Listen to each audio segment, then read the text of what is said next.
welcome back. This is part two with Pastor Dan Scott, Christ Church, and honored to have him again this afternoon. And I just wanted to start out by again thanking him for coming, but also wanted to talk about this whole thing about in Psalms 90 about numbering our days.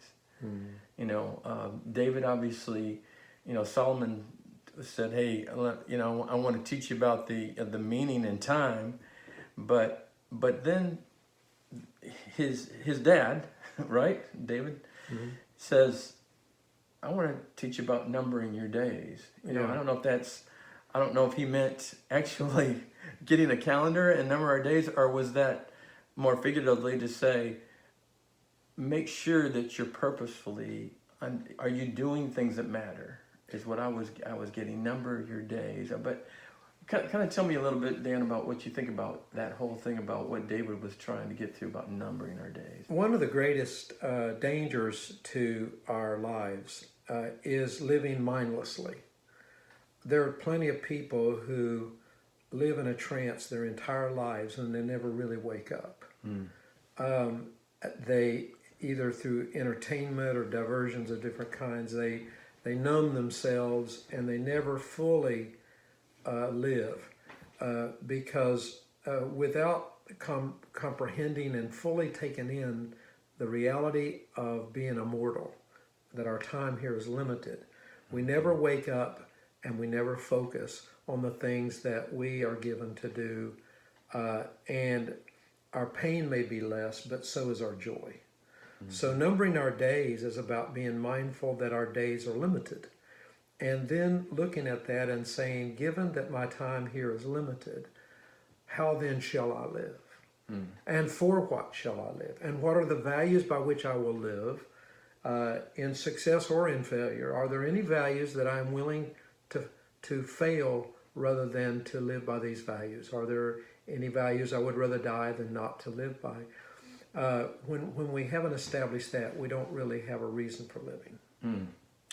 You were telling me that even this morning you've been working on a few things, your own notes about life and future. You want to share a little bit about that? Yeah, like I have, of course, purpose statements and so forth in the beginning of each journal I do, and I always repeat that when I start a new journal.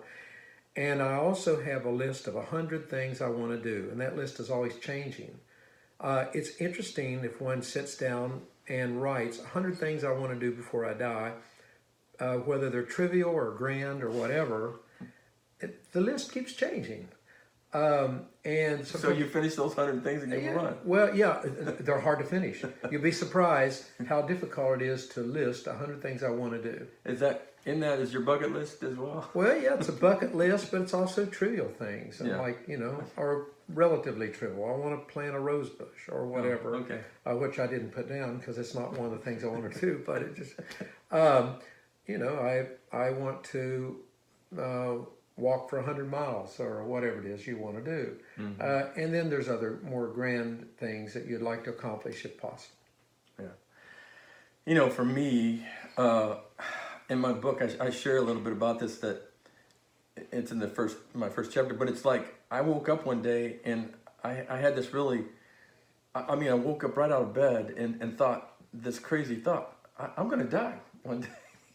and I don't know if I was in that cathartic moment to say, this heartbeat and this brain and everything is functioning, but it's not going to be it forever. Right.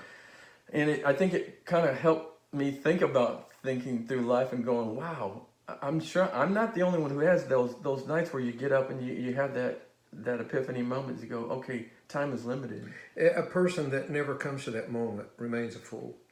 Yeah. Because that's reality. Yeah. And if you drug yourself or entertain yourself or numb yourself to that reality, you will not live. Not really. No one lives without realizing they're going to die. Wow, that brings me to a quote that I always love. I thought I knew the author, but I don't think I have. So I still quote it though. The greatest tragedy in life is to live, not to have feared dying, but it's to live your whole life and never truly lived. And I think that's what kind of you and I are talking about, is purpose and time. in numbering our days is now is today, right? Just like salvation today is the salvation, so is our time of making a difference. Right? Well, yeah, and that's the story of the book of Ecclesiastes. And it's like you can spend your time doing this, that, and the other, collecting things, pursuing this, pursuing pleasure, pursuing wine, all the things that go on in Ecclesiastes. And then you begin to think how vain that is. Vanity of vanity, says the preacher, all is vanity. But then you come to that point. So teach us to number our days that may we acquire a heart of wisdom is, if not the stated point of that book, it is certainly the spirit of the book. Mm-hmm. And comes to the end of that, for God will bring into judgment everything done, good and evil. Mm. Powerful book. Of the Bible, no question. So for me, this whole idea about leaving imprints has hit me, and it's something that I want to do for now, the next phases of my 10 to 20 years. I think, I look at some people, they wait too late, Dan, to talk about their story. Mm-hmm. And so I'm trying to leave my story now because I want my kids and my grandkids and their kids to really understand purpose and time as well. And so one of the things I've been doing around Christmas is and throughout the years sometimes I will write my kids a letter, mm-hmm. just telling them how much they mean to me. Mm-hmm. Even before opening gifts, that's kind of a mock tradition now that I will read them a letter of what I wish for their life, not what they're getting as a gift. Before I give them a gift, I want to tell them what I wish for their life. And so letter writing's become an important part of me putting imprints with my kids. What are some things that you might do with your own family that you feel like is an imprint that you're leaving to your kids, your grandkids, that you want, them to also implement? Well, yeah, I also write them, and also I share with them books. From time to time, our family will read a book together. They don't always read the books I suggest, but often they do. Sometimes they wait a while. But when I encounter a powerful book or a powerful film, every once in a while a powerful message, there's not too many of those, but there's a few, then I say, let's listen to this, let's talk about that. And the discussion leads them all in different places, but keeping common touchstones for our family. Mm-hmm. As time goes on, you're not controlling the family narrative anymore, but you are facilitating it. As the different stories evolve and morph around the kind of a single family theme. So, it's great. I started this book with my 6th-time great-grandfather from Germany, and it's been very therapeutic for me to realize, the difficulties that my family came through just getting here. The one young man who didn't have enough money, but his parents gave him, as a 25-year-old, enough money to get over to America, but it wasn't enough ticket. But he was with a ship of mostly families. And I realized the impact that must have had on his life, that he came with aloneness, and yet he developed his own family. He made it. People died on that ship. He saw life that he'd never seen before. People got sick, rationed for food at the end. So I guess what I'm saying is I think we can learn from our those imprints, whether they're good or bad. We've had some in our family that were really good, and then we had some alcoholic in the family too. So I think those are also things in the Bible that God teaches us, right, from Scripture, that we're to learn and become, learned and do experience about imprints as well. Yeah, our family history, the importance of it can't be overstated. There's some cultures that they reverence their ancestors, so they have a shrine to them and all that. We don't do that, but we do have the commandment to honor your father and mother. There's a sense of knowing where you came from, because in some sense we're all family fragments. We have the potential of becoming persons, but it's only potential. Many people live their entire life and never really become a fully aware, conscious person that is both within a family but also knows where they're separate from their families. Sure. So we do that by looking back and forward. and we're stewards of a family. We're here for a little while, and we pass our family's inheritance on into the future. I think I did that with my faith. I lived off my parents' faith, and it was a scary moment, actually. Going through, of course I had experiences with the Lord, but there came that moment when I had to really divert myself to say, this God of Abraham, Isaac, and Jacob, and Christ, is He my God? And that was an exciting part of my life to find out. It wasn't because of my parents. It was I actually went away to school, and actually, Bible school, and I wanted to find out, is this really what it's a scary moment. I need to know, is God personal for me? And there was one night where I had an experience with the Lord all night long, and I realized Jesus Christ was not just an experiential God, He was a relational God. And that He wanted to have that relationship with me daily. And so I guess I share that to say, not only do we have imprints within family, but even on our faith, right? Yes, the appropriate, in the first season of our life, we learn. We are apprentices, and so we learn what comes before, and at first there's not a lot of questioning of it. Our parents, grandparents, uncles and aunts, and they pass down what they've learned. Like the Apostle Paul says, I have given to you that which I received from the Lord. Mm-hmm. And we receive. But there comes a season in our life, and many people never get here, that it doesn't really become a part of our own life until we face the scary questions. Because each age and each personal life brings to us certain challenges to what we have received and learned. And we found out that some of the things that have come down from our family are not true. They're not accurate. They don't match the place we're walking through. Though in time we learn most of it actually does. And we have to wrestle with that over time. Then it becomes authentically ours, and it's living. It's not just heritage at that point. It also becomes reality to us. So we receive, it gets challenged, we alter and modify, we pass on. You went through that on your own metamorphosis in that, right? Sure. and I have 2 or 3 times in life. Yeah. Because contemporary life has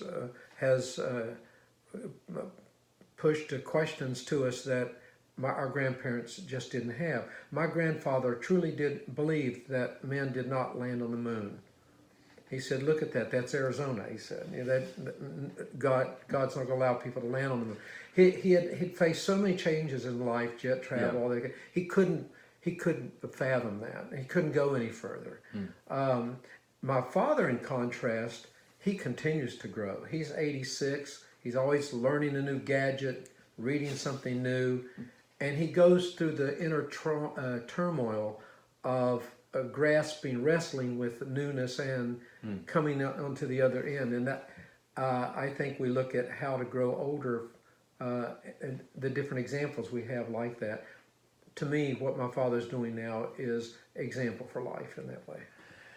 Dan, I'm going to close up with this question. You've had some challenges in your life, just being a pastor and going through all the changes of what a pastor goes through. There's people that in business that are listening. There's pastors that are listening to this podcast.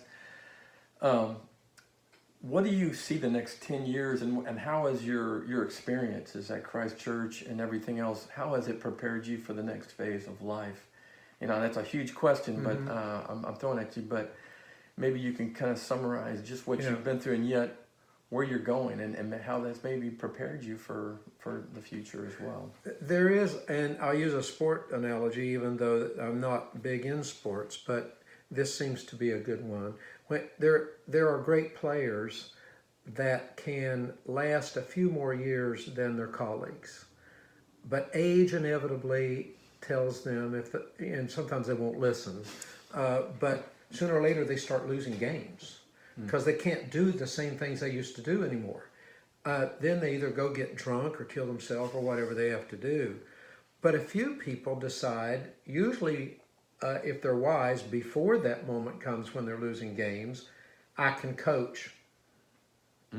To coach, you have to leave the field. if you stay on the field, you're harming your team. And also, you are not giving yourself enough time to form the right kind of wholesome relationship with the younger players that you can pass on your skill set. So you have to decide then, I have really enjoyed playing this game. Can I enjoy watching other people play the game and helping them to play well? And if you can't make that turn, you can't be a coach, and so your career's ended. Wow. If you can make that turn, you grieve the loss of those years, just like you grieve loss of other things in aging. But you can celebrate the gain of watching a few people surpass you, get the skill set that you have been able to pass on to them, and become extraordinary players. And we can do that in any field. Pastors almost never do this, by the way. They can't. Hard to let go. Yeah, they can't. But it's fear, and it's a lack of trust in the sovereign God and the flow of history, that one waters and one plants, but God gives the increase. Mm-hmm. And we got to do it. That's great. Great analogies there. I love sports, and so that hits home to me. I think when I think about imprints, which was really what my book is about, is story. I think you can see the value of why I think this book is so important. Is I think now is the day to share your story. Don't wait till it's too late. And I really love what Dan's saying.